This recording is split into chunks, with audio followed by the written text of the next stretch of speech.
Je zaujímavé, že toto miesto dokonca mnoho Filipíncov nepozná a nevidia ani, že to tu majú. Je to teda už v horách, úplne v džungli, ale ten výlet za to stojí. Len už treba mať sprievodcu, ktorý vás sem dovedie.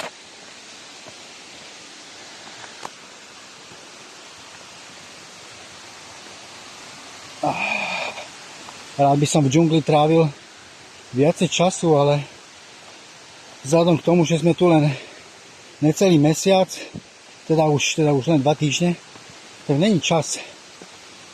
Budeme sa musieť vybrať na dlhšiu dobu. Tento vodopád má 70 metrov a patrí, myslím, že je druhý najväčší na svete. Aha. Už sa blížime.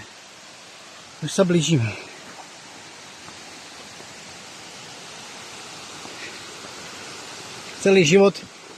Od malička som chcel byť prírodovedec, natáčať prírodovedecké filmy, dokumenty. A nejak som sa minul povolaniu, ale ja som teraz úplne v 7. nebi.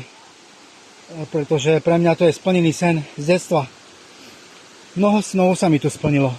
Mnoho takých vecí z detstva. Takže ja som absolútne spokojný a šťastný.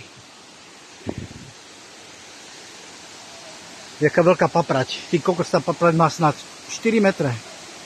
Toto je ono, toto je môj živel.